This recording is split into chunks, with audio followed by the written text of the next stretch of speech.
ang balita sa Pilipinas News. Tatlong sikyo sugatan sa holdapan sa Robinsons Metro East sa Pasig. Higit kalahating milyong piso natangay ng mga kawatan. 17 anyos na ginang sa QC na first-time manganak, sinaklolohan ng Rescue 5. Pneumonia ni Comedy King Dolphy, bumalik. Dialysis kay Pidol, tigil muna. Alma Moreno, ikwinento ang naging pag-uusap nila ni Pidol. Sinijoke ko, o tingnan mo ako, maganda pa rin ako, di ba? Ganon. Alam mo, kumano lang siya. Dasal at suporta para sa Comedy King, tuloy sa pagbuhos. Tito Dolphy, magpagaling ka ha. Palakas ka. Naririto kami, nagdarasal. Umaasa na ikaw ay aming muling makakasama. Pidol, binarangalan ng Maynila para sa kontribusyon niya sa pelikula. National Artist Award? Susunod na kaya? Siguro naman deserving talaga ang tatay ko for that award. Pagbibigay ng ayuda ng Pilipinas sa IMF para sa mga bangkaroteng bansa sa Europa, inalmahan. Pagpapautang natin ng $1 billion, meron ba tayong mapapala? Video ng pambubuli ng kabataan sa isang lola sa loob ng school bus sa Amerika, kumalat sa internet. Pero lola, inulan ng suporta. May cash na, may libreng trip pa papuntang Disneyland. Fans ng Miami Heat nagdiwang sa pagkapanalo nito ng NBA Championship. LeBron James inuwi ang MVP award. Pag-iyak ng batang fan ng Oklahoma City Thunder, click sa internet. Sa Good News, kilalanin ang mga tinaguriang Dog Doctor. Mga asong bumibisita sa mga batang may sakit na cancer para tulungan silang gumaling. At parot ng kaya raw bumaya ng higit 50 klase ng tunog, bumibida sa South Korea.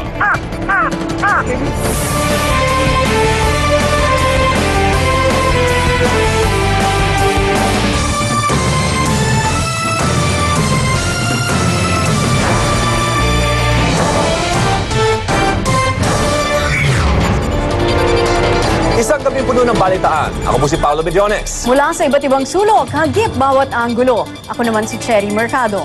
Ito ang Pilipinas News. Sugatan ng tatlong gwardiya matapos umatake ang mga hold-upper sa isang mall sa Pasig kanina. Tinarget po ng mga kawatan ang ide-deliver sanang pera ng isang bank teller na nagkakahalaga ng mahigit kalahating milyong piso. Para sa update, may live report si Mia Reyes mula sa Pasig. Mia, kamusta na sitwasyon dyan? Paolo at Cherry, natukoy ng News 5 kung kanino nakapangalan ng getaway vehicle na ginamit ng mga sospek na tumangay sa perang dala ng isang bank teller kanina dito sa Robinsons Metro East. Nakahambalang sa kalsada ang Hyundai sedan na ito na may plakang PWN 834 ng abutan ng mga otoridad. Ito raw ang getaway vehicle na ginamit ng tatlong suspek sa pang-hold up sa Robinsons Metro East pasado alas 11 ng umaga. Base sa investigasyon, dadalhin sana ng isang teller at ng security guard na si Edwin Artea ang bit-bit na perang 550,000 pesos sa isang armored van. Pero bigla raw silang pinaputukan ng tatlong suspect at inagawang pera. Habang tumatakas, binaril nila ang gwardiya sa supermarket na si Flotildes Domingo at ang rumoronda sa basement na si J. Fasibol. Paglingon ko, yung tinamaan ko yung ngiti ko. Dumiretso raw sa getaway car ang mga salarin at saka lumipat sa isa pang sasakyan. Napag-alaman namang sa isang Albert Talingdaan nakapangalan ng Hyundai sedan pero giit niya matagal nang nabenta ang sasakyan. Doon sa mga nagbabayain sale, ibinigay ko mismo yung kotse na yun. Lumalabas namang walang dalang baril ang sekyong si Fasibol kaya hindi niya nagawang pumalag sa mga suspect. Wala po akong baril. Wala kasing iniis yung baril sa amin yung magka-robing. Robing lang po kasi ako. Paliwanag naman ng isang representative ng Third Alert Security Agency, mandatory na bigyan ng baril ang mga sekyu. Pero nasa kliyente raw ang desisyon kung dapat itong tanggalin, depende na rin sa lugar ng kanilang babantayan. Paolo, Cherry, hawak na ng mga otoridad ang CCTV footage na kuha sa mall pero ayon sa EPD ayaw na muna nila itong isa publiko. Samantala, patuloy pa rin naman nagpapagaling sa ospital ang mga sugatang security guard matapos ang pamamaril. Paolo, Cherry? Mia Reyes, maraming salamat sa iyong update mula po yan sa Pasig. Ngayon maalamin natin ang lagay ng comedy king na si Dolphy. Parang roller coaster ride, ganyan kung ilarawan ng pamilya Quezon ang lagay ng kanilang padre de pamilya. Matapos po kasing bumuti ng bahagya ang lagay niya kahapon, bumalik na naman daw ang kanyang pneumonia ngayon. As of 2:40 this Kahapon lang afternoon, ibinalita ni Eric Quezon ang pagganda ng vital signs ni comedy king Dolphy. Bahagyang tumaas ang kanyang blood pressure at isinailalim din ito sa dialysis. Pero sa pinakahuling medical bulletin mula sa pamilya kanina, muli raw bumalik ang pneumonia sa parehong baga ni Pidol. At least na-detect naman ng maaga. So hopefully he survives this again. So this is the 11th pneumonia in 11 months. Taas baba rin ang tibok ng puso ni Dolphy, dahilan para itigil muna ang kanyang dialysis. Kasi originally, they wanted a 3-day dialysis eh. Bali nakaisang araw lang siya. And then maybe tomorrow, they'll see kung pwede mag-perform ang dialysis ulit. Maayos naman daw ang hemoglobin count ni Pidol, pero mababa ang kanyang platelet count. Ibig sabihin, delikado ang gantong kondisyon para sa internal bleeding. Dahil dito, mas naghigpit ang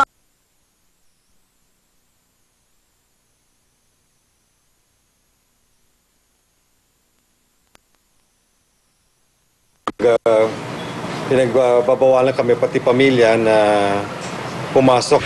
Pero kahit nanghihina, patuloy pa rin nilalabanan ng Comedy King ang kanyang sakit. Kanina, si Jaja was there. Then sinabihan niya ng lovey, then nag-aano siya kay Jaja. MJ Marfori News 5. Samantala, wala pa rin pati na mga dumadalo sa Makati Medical Center para magbigay ng suporta kay comedy king Dolphy at sa kanyang pamilya. Live pa rin doon ang ating kasamahan na si Laila Chigadora para po sa update. Laila, good evening. Paolo, patuloy pa rin ang pagdalaw ng mga malalapit na kaibigan na syempre tuloy-tuloy pa rin ang kanilang pagdasal para sa ating comedy king na si Dolphy. Pero dahil nga nagbalik ang kanyang pneumonia, maging ang kanyang immediate family ay hindi na rin makapasok sa kwarto ng ICU ng comedy king. Isa sa mga dumalaw ngayong araw si Herman Moreno. Dahil sensitibo ang kondisyon ni Dolphy, hindi ito nakapasok sa loob ng kwarto ng ICU. Kumaway lang ako na napalingon siya sa kinaiga niya dahil sinasabi nila siya na kaya si Kuya Germs nandiyan medyo tumingin siya ganyan at Kaya isang mensahe na lang ang iniwan niya para sa may sakit na kaibigan. Well, parin dogs, walang tulugan. Kaya huwag ka muna matutulog hanggat maaari. May payo rin siya sa partner ni Pidol na si Shasha Padilla. Ano ba ang gusto natin talaga? Maghihirap pa siya o bigyan na natin kay Lord talaga? Halos mapaiyak naman ang nanay ni Vandolph na si Alma Moreno nang bumisita sa ospital. Kaya sabi ko nga kay Dolphy, huwag kang mag-alala, nandito pa naman ako para kay Van. Pero nagawa pa rin daw niyang makipagbiro kay Dolphy. Sinajoke ko, tingnan mo ako, maganda pa rin ako, di ba? Isa rin sa mga dumalaw ang nagsulat ng biography ni Dolphy na si Bibet Ortesa. Masakit daw na makitang nakaratay ang comedy king pero pinilit pa rin niyang magpakatatag. Nagpaabot din ng mensahe si Evelyn Guerrero na nakatrabaho ni Dolphy sa John and Marcia bilang si Matutina. Ito, Dolphy, pagaling ka ha. Balaw ka mag-alala. Dumating din kanina lang si Snooki Serna at naikwento niya sa ating mga sa atin ang mga kabutihang ginawa sa kanya o yung mga random act of kindness na ginawa sa kanya ng Comedy King. Narito ang pahayag ni Snooki. Anytime na gusto mong lapitan siya for a favor or anything, I don't have to expound na, no? He's there. At saka si Shasha talagang very understanding, very kind, especially when I was at my lowest point noon. Paolo, kanina nakita rin natin na bukod kay Snooki ay dumalaw si Father Sonny Ramirez pero hindi natin siya nakapanayam dahil nga nandito na tayo nagla-live. Maya-maya ibibigay ko siguro sa breaking na lang kung ano yung napag-usapan nila or kung ano ang ginawa niya sa loob ng ICU ng ating Comedy King. Pero for now, yan muna ang latest ito, Paolo. Ay, maraming salamat, Laila Chigadora, live mula sa Makati Medical Center sa Makati. Samantala, magandang balita po tayo. Matagal na kasing kinikilala bilang man's best friend ang mga aso. Narito po ang isang kwentong magpapatunay sa kakaibang bonding na ito. Pagpasok mo pa lang ng compound ng Philippine Animal Welfare Society o PAWS, ito na ang bubungad sa'yo, ang rebulto ng aso kasama ang kanyang best friend, ang tao. Ito marahil ang naging inspirasyon sa proyekto ng PAWS na tinatawag na Dr. Dog Program. Kung sa PAWS ang mga tao ang sumasagip at nag-aalaga sa mga pinabayaang aso at pusa, ang mga inampong aso naman dito ang tumatayong taga-alaga at tagapagpasaya ng mga taong may sakit. Ito si Poy Poy, isa sa mga aso ng PAWS na naging dog doctor. 1997 pa nang simula ng PAWS ang proyekto. Kasamang iba pang volunteer dogs, nagpupunta si Poy Poy sa iba't ibang ospital. Sa pagkakataong ito, hindi lang basta may sakit ang binisita ng mga dog doctors. Ang cancer ward ang sinadya nila ngayon. Pagpasok ng mga aso, kita agad sa mukha ng mga bata ang saya nang makita ang kanilang bisita. May kantahan na, sayawan, at bonding time pa sa kanilang mga doktor. Yung emotional upliftment na binibigay ng mga alaga nilang hayop, nakakatulong din sa kanilang general well-being. Ang pasyenteng si Jilka, tuwang-tuwa kay Poy Poy. Gusto mo ba lagi silang bibisita sa'yo? Apo. Para? Ayun, masaya po ulit. Sana po bumalik po sila yung mga dog doctor. Sabi nga, may kakayahang magpagaling ang mga simpleng haplos at laughter is the best medicine. Mahirap man ang laban na hinaharap ng mga batang ito dahil sa kanilang sakit, kahit isang araw man lang, kasama ang mga doctor dog, malaking bagay na ang makalimutan nila ito. Salamat at bumisita kayo. Christina Lazo, News 5. Samantala, pinatunayan naman ng Pilipinas ang kakayahan nito na makipagsabayan sa ibang bansa pagdating po sa pag-i-Ingles. Number 1 ang bansa pagdating sa Business English Proficiency Base sa Global English Corporation. Ibig sabihin po, magaling ang mga Pinoy sa paggamit ng Ingles lalo na po sa trabaho. Kasunod natin ang Norway, Serbia, Slovenia, at Australia. Katakataka namang wala sa top 10 ang Amerika at ang Great Britain.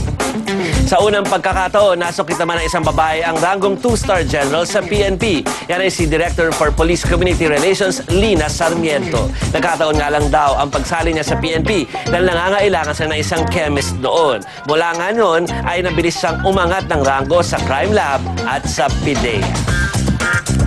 Balik muna sa inyo, Cherry Paolo. Salamat, Joey. Susunod, 5 patay sa salpukan ng tren at tricycle sa Camarines Sur. Driver ng tricycle, naka-earphones daw, kaya hindi narinig ang busina ng tren. Pagpapautang ng Pilipinas ng $1 bilyong para sa mga bansang nabebeligro ang ekonomiya, binatikos, utang palabas daw kasi natin halos 5 trilyong piso pa.